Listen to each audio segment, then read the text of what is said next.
Are you feeling spring, but it's still too cold outside? Well, no worries. I've got some great DIYs for you. Hi, my name is Leslie, and welcome to Happy Tuesday, where we do crafts and DIYs and home decor and more. Today I have for you 5 super cute projects that'll help bring spring into your home with a little bit of garden feel decor. Now, don't forget to stick around until the very end and I'll have a hint on one of next week's projects. So, let's get crafting! Here's a quick sneak peek into all 5 of today's projects. I am so in love with these. I can't wait to share them with you. And here is our project number 1. I love the way this turned out. So we're going to grab some florals, some scrap pieces of wood, and one of the little crates from Dollar Tree. So I'm picking through the scrap pieces of wood, and I am looking for things that I can make into a little birdhouse and a sign. So we'll start with the sign, and I have 2 pieces of the large craft stick and also this 1 piece of scrap wood. Honestly, I don't remember what it came from, but you just need something that you can hold up as a sign, and I painted those white. And then I'm going to grab my little crate from the Dollar Tree and some antique wax, and I'm going to give that a good coat. And then I'm just going to rustic up these sign pieces with a little bit of that antique wax as well. Of course, we're going to come in with a paint marker, and I am going to first kind of write it out. You saw me do that. And then we are going to just print out the words welcome friends. I'm adding on a few of those little dots just to give it a little whimsy, and we will set that aside to dry. Eventually I'll glue those little pieces onto that sign. Then I grabbed some moss colored chalk paint by Waverly and just kind of dry brush that all over top of the antique waxed box. Then I'm going to grab my handy dandy little miter shears there, and I'm going to take these little wooden pieces and we're going to cut those down. So the first 2 wooden pieces that I was looking at were going to be used for the roof, and those are actually shims that I bought from Home Depot. And the next pieces are just scrap pieces I had from either paint stir sticks or other wooden pieces, and I'm going to cut those down so that it becomes the sides and front of our little birdhouse that we are making out of these scrap pieces of wood. Now, to glue these together, I am using that wood glue by Super Glue that you can either find in the craft section or the hardware section at Dollar Tree. This is my favorite wood glue. I love the way it sets up pretty quickly, but not so quick that you can't move around your pieces.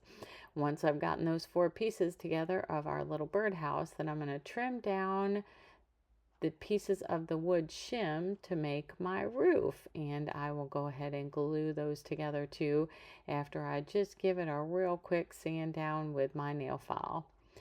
I love using these really stiff nail files to sand down these small projects. It works so much better and you have so much more control than pieces of sandpaper. Once I've gotten that roof glued together, then I'm just going to add a dab of hot glue onto the top of my birdhouse and then the roof line of my birdhouse to hold all that together. Now, it does need kind of a front piece, and so I grabbed this little I want to say it was a piece from a wooden nativity that I did at Christmas, and I thought it just gave the cutest little star design that we can use for the bird cutout on this birdhouse. Grab some Snow White chalk paint and we'll give it a good coat all over, and didn't get too fussy with this. You know, it is going to have that rustic-ish look. And then I like to grab the sandstone and the gray colors to kind of rustic up my roof there. And for it to match the box, I did grab some moss and went over that white part down at the bottom. glued that together and glued my sign together. And now I'm going to grab some Spanish moss, and we are going to use a little bit of that inside our little bird hole there that we have as the star, and just stick that in there, kind of like a little nest, if you were. And I did glue on a little piece of stick there for the bird stoop. Now I'm going to find a cute little bird. Now these came from Hobby Lobby, I believe, in their little dollhouse section. They have some of the cutest little birds, and it comes in a package of like 12 or 16 or something like that. And so I grabbed one of those birds and put a little bit of Spanish moss in front of our house, and then grabbed some of these florals, and I am just going to add a little bit of floral, a little bit of greenery, kind of creating a little garden scene here on top of our little mini crate from the Dollar Tree. So just grab whatever scrap florals you have, and glue them in there and just kind of make it look the way you want. Then I went and grabbed a little bit of the reindeer moss that you can get from Dollar Tree, and cut up a few other little greenery pieces just to make it look like shrubs. And I love the way this turned out. I just think it is so stinking cute, and just brings a feel of that outside garden inside my home. And the cool thing about it is it really didn't cost me much to make, because I had all the supplies at home, and you can use whatever scraps you have. And that brings us to project number 2. I love this one so much. And if you guys didn't hear my frog story last week, I will link last week's video into the comments below. You have to go check that out. And I have one of these boxes that I bought from the Dollar Tree. They come in a small, medium, and large size, and this is the medium size. And then I have this lid left over from, it was one of those little jewelry boxes from the Dollar Tree, and I removed all the hardware. I used the other half of it on another project, and chose to use the top part on this project. Then I had a couple of these little wooden rounds, and I painted them white, rusted them up a little bit with my handy dandy brown ink pad, and then I added on some eyeballs and a smile with a paint marker. And then we will glue the top and the bottom together, and then put on our little eyeballs. And once we've gotten that done, I'm just going to grab one of these little burlap flowers. Now the color that I dry brushed on top of the antique wax on this project is celery. That's the celery color in the Waverly chalk paint. Then I'm going to grab some of our little twine here and make a little bow, and that's all there is to this project. Super simple, but I think it's adorable. And of course, you guys know how I love frogs. What do you guys think? Leave me a comment down below and let me know. I just wanted to pop in here real quick and tell you how much I appreciate you, whether this is your first time here or you're a regular subscriber, and y'all know who you are. It warms my heart that you come back week after week to spend time with me. Now, if this is your first time here, if you wouldn't mind hitting that subscribe button and clicking the bell so that you'll be notified every time I upload a new video. Give today's video a thumbs up, share it with your friends, and comment below. Now, let's get back to crafting. And can you believe it? We are already at project number 3. This one I just love so much. So you know me and my yard debris. I grabbed one of these large twigs I had outside and my miter shears. If you don't have miter shears, you can use probably some tin snips, or your miter box and saw. And we are just going to cut down this twig and branch, whatever you want to call it, into all the pieces of the letters that we need to spell garden. I had this frame that I'm going to use for this project. I bought it on clearance at Michael's. It was a couple bucks. And then we are also going to be using some of that ribbon from the Dollar Tree that I have that looks like birch wood. I haven't seen it in a long time, but I've had it in my craft supplies. And one of y'all did comment that they sell it at Hobby Lobby during the holidays. So if you don't have any, I'm sure you could probably check out on Amazon too, and I'm sure you can find it. Or just use burlap would make a good background, or any kind of natural fabric or ribbon like that. So I've gotten the G all done, and now we're going to do the A. And I just tried to make sure that the pieces were about the same size, and that we, kept everything about the same size. I think I already said that. So I'm just going to trim everything up so that it will match on our sign. And then on this A, I'm going to give those that top a little bit of trim to give it some angle, so that those pieces come together really nicely. And then we will make a little piece to come down to complete our A. And I'm just eyeballing this, honestly. I just took the first piece and kind of measured it inside the frame. So whatever frame you're going to use to put your piece together, that's kind of your starting point. And then I just make sure all the other pieces kind of match and go with it. So now we are working on the D and the E, and then we'll move on into the N. And again, I just tried to measure it against how large that sign was. Next, I'm going to come in with some Mod Podge, and I am going to get my ribbon set in here. The thing I love about this ribbon, feels more like paper than it does ribbon, actually. And I guess that's something else you could use. If you can't find the ribbon, you could use a piece of paper that you can find at Hobby Lobby or Michael's, that has kind of that rustic kind of look to it as well.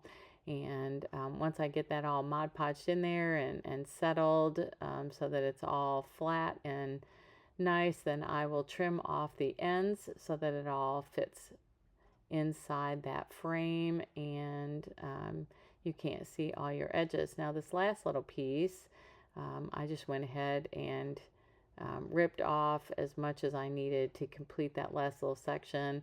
And because this isn't really fussy, you can't even really tell that it's been matched. I mean, it just looks like it fits right in there. And then I just added a little bit of that Mod Podge right on top to make sure that it all stayed nicely. And anywhere I had bubbles, I smoothed those out, or tried to cut it up a little bit so that it would lay flat. And once I've gotten that all done and all trimmed, then I took my handy dandy nail file, and I wanted to rustic up the edges just a little bit on this frame, just to kind of give it that whole garden little look. And then I will lay these all out dry first to make sure where the placement of everything is. And once I've gotten the placement all figured out, then I'll come back with my hot glue. And whether you use hot glue, regular hot glue, or wood hot glue, or just wood glue, totally up to you. I like to use the hot glue, and since it's going to be sitting inside and it's not going to be outside, I don't have to worry about the glue melting in the heat of the summer here. If you're choosing to hang it outside, and you don't want to have to worry about the glue melting, of course, you can use hot glue to do an initial set, but then use your wood glue or your super glue, or something like that to glue all the pieces together for a more permanent type hold. And here's how the sign turned out. I love this so much. And I think even though it's not going to go outside, it could still be in my sunroom and kind of be that welcome garden sign that you can see from inside to outside. And that will bring us to project number 4. This one was so much fun and so simple. So I'm just going to grab ink chalk paint and white chalk paint and one of these little birds left over from Christmas ornaments and a little scrap piece of wood that I had. Now this is old fence post, and so I just cut down a little bit. I wanted it a little bit shorter, and I'm going to use that little scrap piece that I cut off as kind of my steady, sturdy piece on the back side. You'll see me glue that together here in a little bit. And I'm just going to take that ink chalk paint and kind of dry brush it, sort of. Not being real fussy with it. I want some of that wood to come through. And I did do the front and the back because I wasn't sure where I was going to set this up in the house and whether it was going to be visible from both sides. Once I got this big piece done, then I went ahead and took the little piece and I gave it a little bit more coverage than I did with the birdhouse piece. Since it was going to be in the back, you know, I didn't need to have that rustic-ish look that I was creating on the front. Then I'm going to come in and I am going to dry brush on some of this white. Now what I'm trying to do is create that worn rustic kind of look to this little birdhouse, as it will. And when I get to the actual bird, I'm really trying to create almost more of a concrete type look. Once I've gotten that white on there, then I came back in with a little bit of black to create my little birdhouse hole. I'm not sure if, does that have a name? Does it have a name for the hole that's in the birdhouse for the bird to get in and out of the door? I don't know. If you know what that's called, leave me a comment below and let me know. Now I'm going to take this bird and I want his little feet and legs to come off. I wasn't really digging that whole plastic look, and I don't need it because he's going to sit up on top of the roof line anyway. And then I trimmed down his tail to give it a cleaner appearance. And now we're going to come in and I am going to completely paint him black with the ink chalk paint all over the feathers, giving him a really good coat so that all that red is completely covered. And then once I've gotten that done, I'm going to set that aside to dry, and we're just going to rustic up this birdhouse just a little bit more with that nail file, giving it a nice kind of rub against all the edges, giving it that, you know, worn barn wood type of look, if that makes sense. Now you wouldn't have to come back in with white if you didn't want. Maybe you wanted a red barn, or maybe you wanted to leave it more black. You could totally do that. I just wanted it to have that red look with the black kind of behind it and a little bit of the wood showing.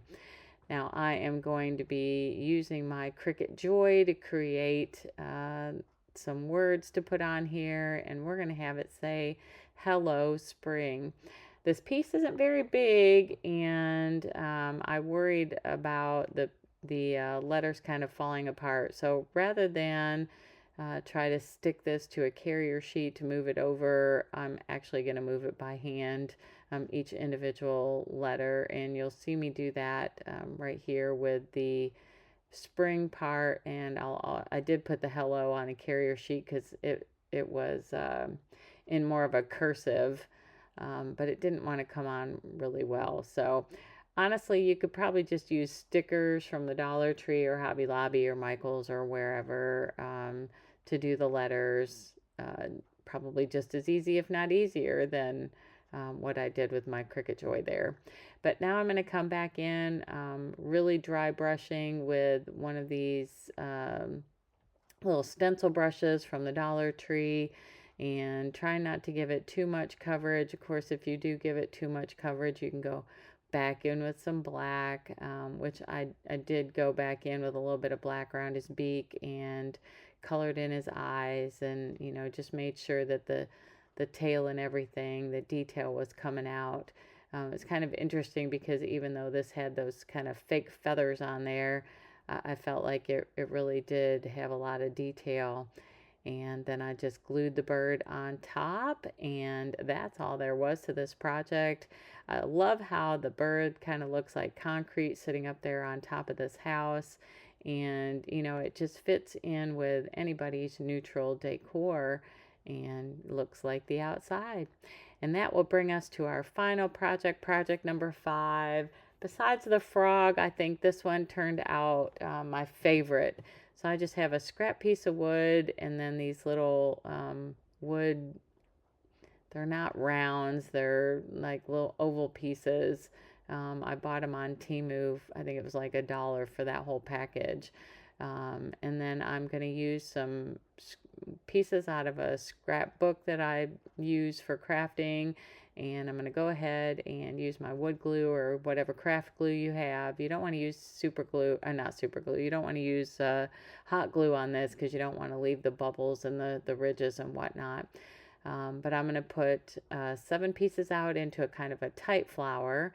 And then we're going to put 7 more pieces out into kind of a bigger flower. And part of that will be the outside. So we're going to have a 2-layered little daisy kind of look.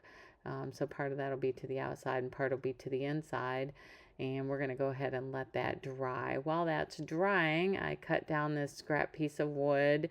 And now I'm going to give it a nice little coat of antique wax from Waverly, and then we're going to come back in and dry brush on some of this ink chalk paint, just kind of giving it that, really rustic barn look. You could probably achieve the same thing if you wanted to burn that wood instead of staining it and then painting it, if you wanted this same type of look. And then we're going to come in and kind of rustic off our edges with that nail file, and then kind of rustic off a little bit of the paint on the inside. Now I've only shown you 2 of these pages that I put together, but I did end up making 3 flowers, so I had a whole nother page. And we're just going to cut out all the little pieces, and then we're going to use the nail file to get our smooth edges off, and that gives us a really pristine, clean edge look to this.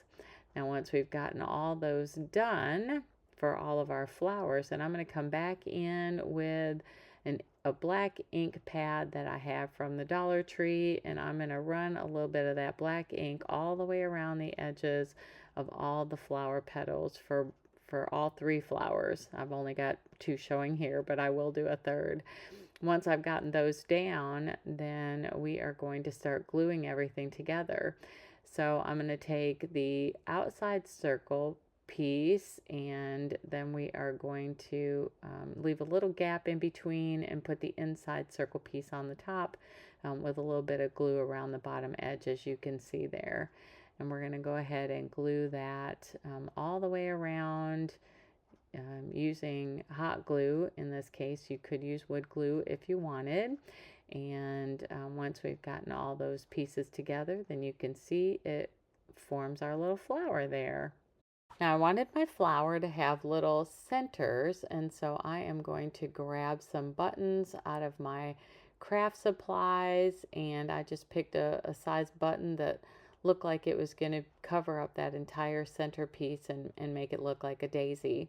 Now I am taking some of this twine, and I am going to put it through one of these larger needles. This is a doll needle, and I am going to run that twine inside the holes of those buttons, and I'm leaving enough twine on either side of that button so that I can create kind of like little stems. Now what I should have done here is run my twine up through the middle.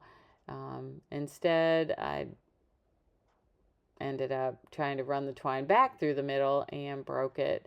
But you can see I'm putting that button on the inside, and then I'm going to glue my flower back together with a little bit more hot glue, and that way those twine pieces come through the front on the button, but then are in the back that we can use as kind of our stem. You can see there. And I'm just going to go ahead and figure out how long I want that, and then trim that down just a little bit longer so that I've got some room to play. And then I'm going to do the same for the other 2 flowers, the other 2 buttons. Now what I'm doing is I'm using that hot glue to keep that twine kind of together to be able to thread it through the needle. Otherwise it's frayed, and then it makes it really hard to thread through that needle. Once I've gotten all 3 of those flowers down, I'm going to glue my button to the flower center, keeping it in place, and then I'll run that twine through a logical place so that it won't leave a bump in the back side of the flower. Once I've gotten all those done, then I'm going to grab a scrap piece of twine and we're going to tie all 3 of those stems together, giving it that kind of look that I'm wanting, placing the flowers where I want them, and I will knot that and then trim those off. Once I've gotten the twine exactly the way I want it, I'll, and pulled down to the space to hold it all together, then I'm just going to glue that dab down and glue the flowers down in place with some hot glue. And then I will come in with my scissors and I am going to trim that twine off at the bottom of my little wooden piece. That way it'll sit up straight without that twine being in the way.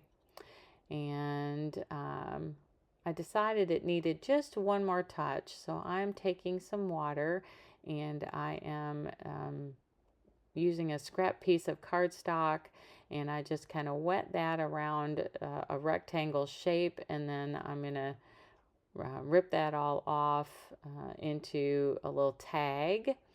And then I'm going to use these little letters that I bought at Hobby Lobby, and I'm going to put the word bloom on it. Now I decided that bloom was a little bit smaller than the tag I had created, so I ripped it down just a little bit more, and then I'm going to rustic up my edges with that black ink pad from the Dollar Tree. And then on this, I'm actually going to use hot glue. And the reason why I'm using hot glue to glue that bloom down is because then it gives it a little bit of a lift off of the page, which allows those kind of ripped edges that I created to stand up. And it really gives it that cute little rustic look. I love the way this turned out. Let me know what you guys think in the comments below. And we are going to take one final look at all of today's projects.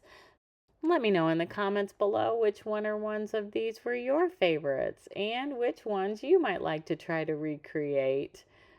As always, if you do recreate any of my projects or you have a cool creation that you would love to share with me, please email me at HappyTuesdayDIY@gmail.com. I love to see how you guys take the inspiration that I've provided for you and make it your own to match your style and your colors. And it just warms my heart for y'all to send me those DIYs. I had so much fun today, and I hope you did too. Thank you so much for hanging out with me today. I really did enjoy our time together. Now, since you stuck around until the very end, here's your hint on one of next week's projects. You are going to need some wood rounds, some jute cord, and some torch paste. But until then, make it a great day, and happy Tuesday!